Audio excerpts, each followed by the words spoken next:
Tenemos, como venimos haciendo en toda esta temporada, tres temas.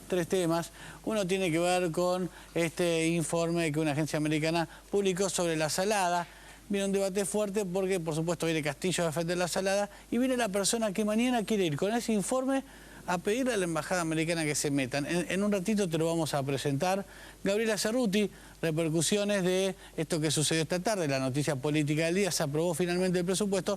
Ustedes recordarán que Macri dijo, cuando me aprueban el presupuesto, les digo cuándo se vota, suponemos que nos estamos por enterar. Y la primera entrevista, la nota central del programa, tiene que ver con la publicación de un libro. Yo sé que el programa de libros es el viernes, pero este tiene coyuntura, tiene política. Aprovecho y ya lo saludo y lo voy contando. Jorge Asís, muchas gracias por venir. Privilegio para mí estar acá. De paso te voy contando. Ya tengo hecho el de mañana, el de libros, al que espero que vengas alguna vez. Es muy interesante lo que sucede con Bonazo. Trae 3 libros que, además de ser fuertes para él por el contenido, son ediciones muy viejas que heredó de su madre. Tengo un programa, me parece que es interesante y algunas recomendaciones. Interesante también porque él inventó la cámpora prácticamente. ¿Vos decís que él es el origen de la cámpora. Es su libro, ¿no? Su libro sí tuvo que ver con... Bueno, la mitología indica que Máximo supuestamente leyó el libro y se entusiasmó y de ahí, bueno, la sucesión de equívocos de lo que pasó con cámpora, ¿no? Claro, cuando te escucho esa frase al final, ¿no? Como la sucesión de equívocos, yo entrevisté a mucha gente, a muchos peronistas que ha vivido la época, y si bien yo, al leer justamente ese libro, también simpaticé con esa figura, debo reconocerte que hay como 2 grupos entre los que entrevisté. Los que dicen que inventó la cámpora al escribir sobre cámpora Bonazo, y otros peronistas que dicen inventaron un cámpora nuevo. ¿Vos en qué grupo estás? No, yo trato de ser lo más objetivo posible. Es el presidente que fue porque quiso Perón y representó una etapa de la historia que hoy pretende mitificarse de otro modo. Y ahí es donde se acomoda aquel cámpora, ¿no es cierto? Aquel cámpora que fue apoyado por la juventud en momentos en que se quería poner el hospital de niños en el Sheraton Hotel y que fue el preludio de la tragedia atroz que sofocó la Argentina, ¿no? ¿En qué grupo te diría? Yo no soy ni un panegirista de cámpora, casi lo tomo en su momento histórico, pero me parece que, como le gusta decir a la Presidente, la construcción del relato, han construido un relato con cámpora que me parece que no se ajusta mucho al punto de partida, ¿no? Enseguida me voy a meter con tu libro nuevo que se llama El Kirchnerismo póstumo. Es fuerte y ácido por donde se mire, desde mi punto de vista de lector. El epílogo de la revolución imaginaria. El epílogo de la revolución imaginaria es la bajada. Y antes de meterme esto, quería preguntarte, recién te escuchaba, ¿no? Cuando cantaban que efectivamente que se quería poner el hospital de niños en el Sheraton Hotel, vos, ¿qué pensabas de ese mismo cántico por entonces? ¿Dónde estabas parado por entonces? Entendí recién tu mirada histórica, la conozco. ¿Y en ese momento qué pensabas? En ese momento, mira, ese momento fue un codo de mi vida fundamental, de mi vida política, porque yo dejo el Partido Comunista de la Argentina, no la Federación Juvenil, el partido, exactamente el 19 de junio de 1973. Un día antes del regreso de Perón, Ezeiza, que es la temática de mi novela Los Reventados, publicada en el 74 y con una consagración cubana de la época, la primera mención de Casa de las Américas, que en aquel momento era muy importante, mucho más que ahora. Yo estaba en el conglomerado de la izquierda, digamos. Pero en mi caso, una vez que yo dejo el Partido Comunista, caído en un pozo de escepticismo atroz, que tenía algo que ver con la clarividencia. En momentos en que en bloque de la pequeña burguesía, de mi sector social y demás, ingresaban a la militancia, y gente mayor y algunos escritores mayor que yo, que incluso grandes amigos que desaparecieron, ingresaban a la militancia esperanzadísimos, en ese momento yo veía, y está en mi obra, que se iba todo al demonio. No sé si era clarividencia, pero bueno, en realidad todo lo que yo temía y veía que iba a pasar, pasó. ¿Y no sentiste, no, porque además te vas del comunismo un día antes, y no sentiste ni por un ratito ese entusiasmo que, digo, una buena parte de la izquierda sintió frente a la llegada de Perón? ¿No tuviste ese entusiasmo? Pero por supuesto, en grandes aspectos, digamos, yo me voy del Partido Comunista por eso. Claro, yo me acuerdo que estaba en una entendí, reunión. pero después también entendí que me decías que igual veías que se iba todo el demonio. Sí, por supuesto. Convivían las dos ideas. Desde ahí en adelante yo voté y apoyé siempre al peronismo. Pero en aquellos años, 74, 75, hay un cuento mío que es imperdonable, que yo creo que mis enemigos no lo descubrieron, que es un cuento que se llama Las FAC, las Fuerzas Armadas Culturales, que fue publicado en el libro Fe de Ratas en 1976, y ahí lo que yo te cuento ahora estaba reflejado cuando se formaba un grupo armado cultural y había que secuestrar a Alejandro Romay, que en mi libro era Alejandro Garay.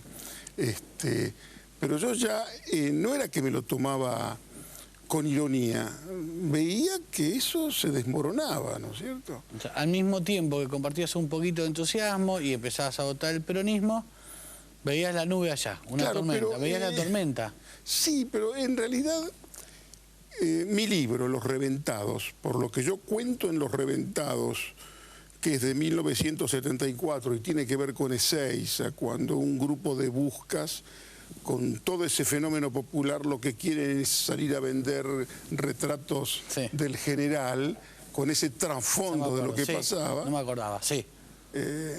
Había algunos montoneros que me tomaban como de ellos, ¿entendés? Como que tenía que ver, sí, pero por el reflejo, por lo que yo contaba. Pero yo ya estaba independiente, te diría, y bueno, y después, cuando llega el 1976, yo me salvo con Clarín. Y cambia completamente mi vida, me corto el pelo, empiezo a empilcharme de otra forma, y cambia todo, ¿no?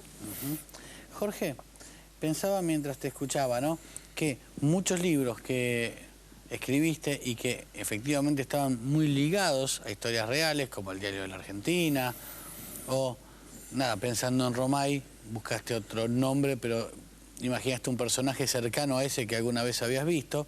Quería preguntarte, antes de hablar, por supuesto, de política, ¿qué es lo que, de alguna manera, te hace hoy escribir, por ejemplo, el kirchnerismo póstumo, sin la necesidad de hacerlo ficción? Sin la necesidad de ficcionar, de cambiar un nombre, de hacer un Clarín paralelo parecido a Clarín, una Argentina, una Cristina parecida a Cristina. ¿Por qué hoy decidís? La pregunta está para tratarla también en tu programa de los libros, porque en realidad, esta realidad supera, pero enormemente, a la ficción. Este libro vos lo lees también como si fuera una novela. Como está armado, por ejemplo, tiene que ver con la ficción. La primera parte, que se llama Los 45, va desde el 12 de septiembre al 27 de octubre del 2010. Desde que Kirchner es internado en Los Arcos hasta su muerte en Calafate. Digamos, son episodios interpretados de una forma subjetiva, con personajes que el lector ve y conoce, y que ayuda al lector a componer también su propia novela de esta realidad. Digamos, las cosas que han pasado con Kirchner y con la Argentina en los últimos 4 o 5 años, Kirchner es un personaje de novela tomado desde la realidad. En la tercera parte, que se llama El poder y la lona, los altibajos de Kirchner, desde la hegemonía del poder total, la caída, la sensación que se le atrevía a cualquier locutor, en la lona, se levanta desde la lona para volver otra vez a caer, y con el imperio de una iniciativa y con el complemento de los otros personajes, que son los que complementan y completan al personaje, que son los opositores. Macri, Scioli, lo presenté a Scioli como opositor, casi fue un lapsus, no como opositor, pero un diferenciador desde adentro, ¿no? Te prometo que la pregunta que viene es sobre política y ampliamos sobre estas ideas, pero ya que vos me diste una respuesta como para el programa del viernes, te quiero hacer una pregunta como si fuera el programa de libros. ¿No puede ser que al final la tecnología, la posibilidad de publicar todo el tiempo, el hecho de cambiar de la máquina de escribir y el papel que queda ahí y luego es releído y corregido, este nuevo soporte, la pantalla, no puede ser que eso también te haya generado un ritmo, tu propio blog, que es muy popular, de mandar antes de hacer la ficción? ¿No puede ser que sea la tecnología la nueva manera que tiene hoy el acto de escribir, que no madura ahí una ficción, sino que todo es más urgente y más rápido y es... Todo es más precipitado. No puede ser digamos, eso. Pero los textos que yo reelaboro, los que son escritos para la web, con muchas señales que tienen que ver con cuestiones internas de la web, el traslado al libro, por supuesto, que es producto de una gran selección. Sí, sí. Yo debo publicar más o menos en un libro el 20-25% de lo que publico en la web. Ahora, lo que sí, los 4 libros que yo publico sobre el kirchnerismo, en realidad yo como opositor real, franco al kirchnerismo, debo aceptar y debo agradecerles porque yo vivo del kirchnerismo, porque llevo 4 libros y trato de racionalizarlos, de explicarlos, y creo que a veces me tienen que convocar los kirchneristas para que yo les explique qué es lo que están haciendo, ¿no? Y ahora, entrando un poco en la política y mezclando, es imposible no hacerlo porque el libro también lo hace. Como opositor franco, como tipo fue candidato con Sovich, fue vice de Sovich, digo, ubicado en la política real donde vos te parás. Sí. A la hora de escribir sobre Kirchner, ¿cambia ese personaje Kirchner después de la muerte? Digo, todo el tiempo sos opositor, está claro, pero yo noté, viendo el libro, que quizás hay una mirada diferente, que al tipo que cuenta esa historia, algo le pasa en ese momento inesperado, que a muchos nos conmovió, nos emocionó, no sé qué te pasó a vos, que fue la muerte de Kirchner. La muerte de Kirchner, por supuesto que fue sustancial en esto, ¿no? Me parece que se recrea con el Furia ausente otro Kirchner. En este momento, yo debo decirte que Kirchner se llevó el kirchnerismo a la bóveda de Río Gallegos. Kirchnerismo sin Kirchner no existe. No por casualidad ahora empiezan a hablar de cristinismo, que es lo que sucede y el sujeto, Cristina, es lo único que le queda al kirchnerismo. Está Cristina rodeada de huérfanos y con una reinvención permanente, cotidiana y te diría una nebulosa. Por información, un gobierno sin línea, un gobierno bastante desconcertado. Hay algún texto último mío que habla de ciertas divagaciones que tienen que ver con la profundización del modelo. Ganar primero las elecciones y después profundizar el modelo, o profundizar desde ya, hacer la revolución ya para ganar y desprenderse, y que me parece que esto es lo más suicida que están haciendo desde la muerte de Kirchner, desprenderse de lo que los sostiene. una creencia, te diría, alucinada en pensar que con el kirchnerismo no PJ puede alcanzarles absolutamente amparados en todas las encuestas que te siembra el Frente Encuestológico de la Victoria, que por supuesto paralizan a todos los opositores, porque es muy difícil. ¿Dónde se para un opositor cuando está sembrado todo el territorio de estas minas antipersonales que son las encuestas, que te dice que Cristina tiene el 45, que tiene el 50 y que está prácticamente hegemoniza en el escenario? Lo que cambió en el kirchnerismo es algo que cuesta hablarlo por televisión. El sistema recaudatorio de acumulación se lesionó, te diría. El Kirchner que hoy se homenajea no tiene mucho que ver con aquel Kirchner real tan capacitado para la cuestión recaudatoria, te diría, ¿no? Creo que la señora intenta modificar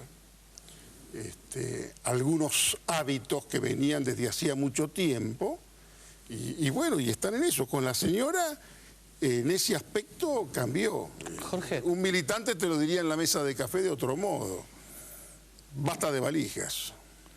Cuando vos utilizás frases que me recordaron mucho a otras que leí, quizás más pulidas en el texto, en el libro, como se los llevó a la bóveda o quedaron huérfanos, yo pienso que mucha gente que efectivamente aún está llorando la pérdida de Kirchner, o militantes que nunca lo vieron como vos, sino casi todo lo contrario, ellos vieron real el que vos decís que no lo era tanto y etcétera, se pueden sentir agraviados u ofendidos. Y la pregunta que yo quiero hacerte es la siguiente: cuando vos hablas de esa manera o escribís de esa manera, ¿es porque en rigor te da lo mismo lo que suceda como te dio lo mismo con otros libros que enojaron mucho ponerle a Clarín? ¿Es porque te da lo mismo o al revés? Porque te sentís en la necesidad de usar ese lugar de escritor para provocar y sos eso y en esa provocación encontrás tu Puede ser la provocación. sitio. En realidad es entender lo que pasa, te diría. Es un intento, si vos querés, de un lenguaje casi ficcional también, entender lo que ocurre. No hay ningún aspecto agraviante. No, pero yo me refiero a... Por eso te centralizaba, no en el texto en sí, sino en lo que genera en gente que seguramente se siente dolida cuando escucha. A vos, digo, no te importa, o al revés, te divierte provocar y se te parte de tu sitio. Eso sería una actitud inmadura de mi parte. Yo lo que debo aceptar es que hubo una interpretación televisiva de la cuestión.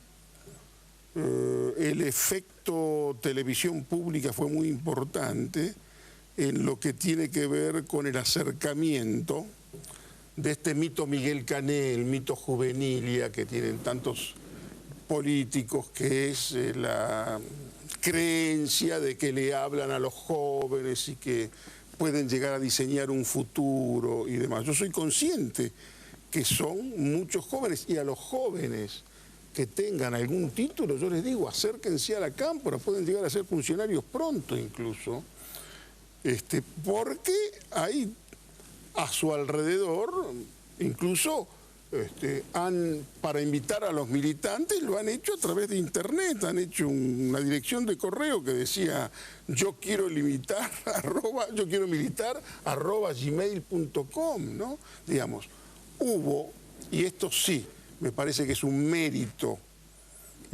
relativo de los pocos del kirchnerismo, es hablar como si hubieran hecho una revolución. Vos cuando escuchás a la señora Cristina hablar, e incluso una cosa cuando habló en el Luna Park, que le habla a los militantes, habla como si el kirchnerismo fuera revolucionario, como si hubieran hecho una revolución.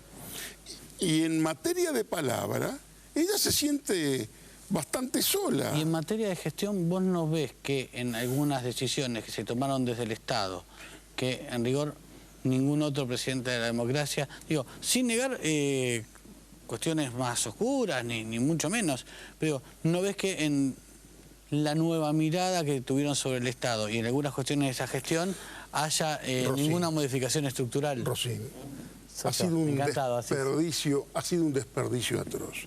Si Kirchner, con 1.200 millones de dólares, no pudo encarar en Santa Cruz un proyecto de desarrollo, y quiero ser bien pensado y decirte que esos 1.200 millones de dólares se los comieron en el pago de sueldos. Es decir, que fue un desperdicio atroz y una ineptitud absoluta de no poder haber generado un proyecto de desarrollo en Santa Cruz.